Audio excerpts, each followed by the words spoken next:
Mr. President, first, let me start by thanking Chairman Corker.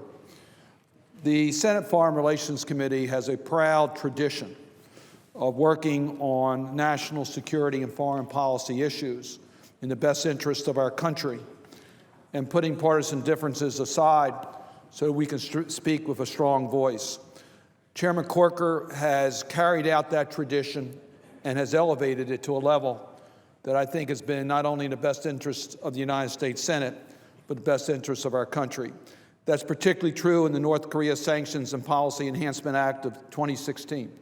So I thank him for the manner in which he brought different views together. We all had the same objectives, but as you know, when you're dealing with 100 members of the United States Senate and you're dealing with the 19 members of our committee, we each have different views. And to try to harmonize that so that we can get legislation done in a timely way takes a great deal of talent and patience. And Senator Corker has both talent and patience, and I thank him very much for that way that he led our committee to bring a bill to the floor of the United States Senate that I think will get an overwhelming support and will become law and will advance U.S. national security interests. To Senator Gardner, my chairman, I have my two chairmen here. Senator Gardner is the chairman of the East Asia and Pacific Subcommittee of the Senate Foreign Relations Committee. He understood the importance of North Korea and its nuclear weapon program and its weaponization program, the impact it has globally, that's for sure.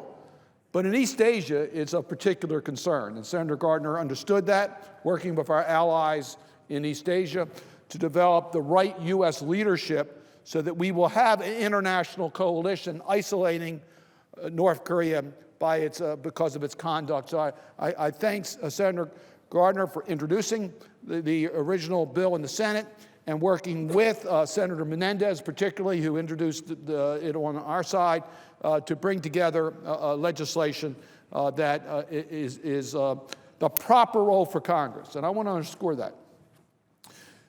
This legislation represents what Congress needs to do. We are the policymakers of America. We pass the laws. We then have the executive branch, which is critically important in foreign policy, don't get me wrong, but we enable the tools in order to be able to carry out that foreign policy. And what this legislation does is Congress speaks with a very clear voice that we will not tolerate North Korea's proliferation of weaponry and its intimidation of its neighbors and its human rights violations, and that we will use the strongest possible measures to make sure that we contain that type of nefarious conduct. Quite frankly, Mr. President, the legislation you have before us is similar to the approach we took with Iran in the congressionally mandated sanctions that we had in Iran that made it clear that we were going to isolate Iran until they changed course on their nuclear weapons program. What this legislation does is take the product that came over from the House of Representatives, and it was a good bill that came over from the House of Representatives, but we strengthened it. We made it more effective through the input of the members of the Senate Foreign Relations Committee. So it's a strong message, unified and bipartisan, working with the administration to produce a strong policy. Now, North Korea's foreign policy challenges are known by all. It's known by every American president since the start of the Korean War. They've tested 4 nuclear weapons tests. They had tested a long-range ballistic missile. It's in defiance of numerous international obligations. U.S. leadership is absolutely critical in standing up to North Korea's activities. We must isolate North Korea to prevent it from getting international help to further its illegal weapons program. That's the basic point of sanctions. We want to prevent commercial interests anywhere in the world from trying to help North Korea get the type of weapons and equipment and resources it needs in order to further its illegal weapon program. The United States must lead an effective diplomacy that provides incentives and disincentives to North Korea's conduct. We need to form strong alliances and partnerships in the region. We've got to work in close coordination with our allies. And quite frankly, Mr. President, our goal is a peaceful and reunified peninsula. We think that's in the best interest of all the Korean people. Over the last 2 decades, the North Korean regime has moved steadily forward in their nuclear weapons development program and in the production of nuclear material. They have continued to develop this ballistic missile program and today possess hundreds of short and medium-range missiles, and they are seeking an ICBM capabilities. They have active uranium and plutonium programs that pose a proliferation threat. They have tried in the past to help Syria build a nuclear reactor and have been a source of nuclear material and missile technology to rogue states, including terrorists. This is not just about one country state. It's about what they're doing in helping other countries that support terrorism and terrorist groups itself. It's critically important that we act. North Korea represents a grave and growing threat to the United States, the region, and the international community. To respond to North Korea's continued belligerence, this legislation we have before us today includes mandatory sanctions, and the chairman mentioned that. These are mandatory sanctions directed against specific entities that violate U.S. law and United Nations Security Council resolutions, including proliferation of weapons of mass destruction, arms-related materials, human rights violations, and we'll get to that because this is an important part of this legislation, and activities that undermine cybersecurity. Our legislation targets for investigations those who support these activities by providing the regime with industrial inputs such as coal that provides economic support for North Korea's illicit activities, or the luxury goods that allow the regime to continue to exercise control. We're going after the source of their financing of their illegal weapons program. It's not always the direct equipment that goes into building the weapons. In many cases, it's the mineral wealth of the country that they're using in order to finance that. This legislation targets those sectors. The president is mandated to sanction any person who has contributed or engaged in or helped to facilitate these actions. Even isolated regimes like North Korea are nonetheless tied to the global financial order in ways that provide the international community with leverage to seek changes in North Korea's behavior. This legislation also codifies existing cybersecurity sanctions in response to North Korea's increasing capabilities and provocation in the cyber domain, including, as we all know, the attack on Sony. This is an important step in building and enforcing international norms when it comes to cyberspace. So, Mr. President, one of the areas that we have strengthened the House bill is to make it clear that our concerns about North Korea goes well beyond their nuclear weapons tests, but also to their cyber attack activities.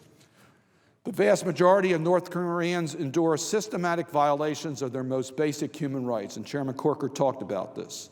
And many of these violations constitute crimes against humanity, a fact that is well documented by the United Nations Commission on Inquiry. Widespread malnutrition, torture, and fear have made North Korea one of the most egregious human rights violators unparalleled in contemporary world. They're the worst.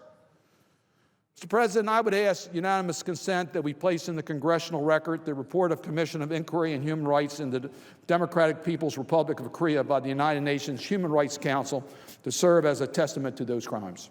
Is there objection? Without objection. These crimes by the North Korean regime should shock the conscience of humanity. Building on the important work of the UN Commission of Inquiry, the United Nations Human Rights Commission and General Assembly adopted, by overwhelming margins, resolutions calling for accountability for North Koreans' human rights abuses. Just last year, the United Nations Security Council took up DPRK's grave human rights injustices on their standing agenda for the very first time. These multilateral resolutions need to be backed up by appropriate action, and that's exactly what we are doing. It's well past time to hold North Korea responsible for its human rights violations, and this legislation does just that. In response, this legislation imposes sanctions not just for North Korea's nuclear programs and continued provocative behavior, but for the severe human rights abuses committed in North Korea as well. This is new and necessary policy ground for the United States with regards to North Korea. Though tough sanctions have worked on North Korea when applied in the past, and that, I think, is important to point out, sanctions do work. In 2005, the U.S. designated Banco Delta Asia, BDA, as a money laundering concern for facilitating North Korea's illicit activities and banned all U.S. financial institutions from dealing with that bank. It worked. It worked. It had a major impact on North Korea. The problem is that was 2005, and we let up, and we didn't keep the pressure up. This legislation will correct that oversight and remedy the reasons why these sanctions are not effective today. This legislation acknowledges that sanctions and diplomacy are the most effective way when integrated into a comprehensive strategy that engages all of our instruments of national policy. The North Korea Sanctions and Policy Enhancement Act of 2016 includes instruments to improve the enforcement of multilateral sanctions, an overall strategy to combat North Korea's cyber activities, and other efforts to address human rights abuses. The legislation also protects important humanitarian assistance programs. This is another point I just really want to underscore. We have no problem with the people of North Korea. It's the government. It's the government that is not only threatening its neighbors, it has damaged, threatened, and killed its own people. And this legislation makes it clear that we will continue to try to get humanitarian assistance to the people of North Korea. Finally, effectively enforcing sanctions against North Korea is not something that the United States can do alone. It requires our allies, our partners, and the rest of the international community to join us in this effort. This legislation seeks to create the policy environment that makes such a multilateral effort at the United Nations Security Council possible. The onus is now on China. Chairman Corker, you're absolutely right, what you said. China is as much a threat as any country in the world as a result of North Korea's activities. China can make a huge difference in isolating North Korea and changing their behavior to denuclearize the Korean Peninsula. That's their stated objective. China's told us all that. They need to take action. They shouldn't be blocking UN Security Council action. They should not only be supporting that, they should be using their influence over North Korea to bring about a change in behavior of North Korea as it relates to proliferation of weapons. So it is on China. The United States will do what it must do to safeguard our interests and that of our allies, and that we will do. But we hope China, which claims to share our same goals on the denuclearization of the Korean Peninsula, will agree on the meaningful steps necessary so that we can achieve that goal. Let me also be clear. The U.S. Republic of Korea alliance remains as firm and resilient as ever and stands ready to support the Korean people against any and all provocations by North Korea. Just this weekend, the alliance made a decision to begin formal consultations regarding the improvements of the THAAD missile defense system operated by the U.S. forces Korea. I support this decision as it is both an important element of our extended deterrent architecture, and it sends the right signals of U.S. resolve to protect our allies and partners in the region. We're going to look for new defense systems to help the Republic of Korea and our friends on the Korean Peninsula. I also wish to commend President Park for her leadership in responding to this growing threat. She has demonstrated the necessary political will to strengthen cooperation and consultation within the alliance and with partners in the region to forge a united and strong international response to North Korea's reckless behavior. We must also continue to look for opportunities to enhance the trilateral cooperation between the United States, Japan, and South Korea. Japan and South Korea are our most important allies in the region, and as we approach North Korea to be most effective, we need to act together. Strong, clear-eyed, forward-looking leadership will be necessary if we hope to pursue eventually the denuclearization of the Korean Peninsula. It calls for close coordination with our regional allies, South Korea and Japan, particularly on the areas of missile defense and information sharing. And it calls for U.S. leadership to strengthen the existing counterproliferation regime to ensure that North Korea's most dangerous weapons are contained as we work towards their elimination. This legislation does just that. It strengthens U.S. policy and allows us to ensure that North Korea will pay a price for its continued nuclear ambitions while providing the administration with the toolkit it needs to develop and implement a more effective approach to North Korea. I urge all my colleagues to join us in supporting this very important legislation.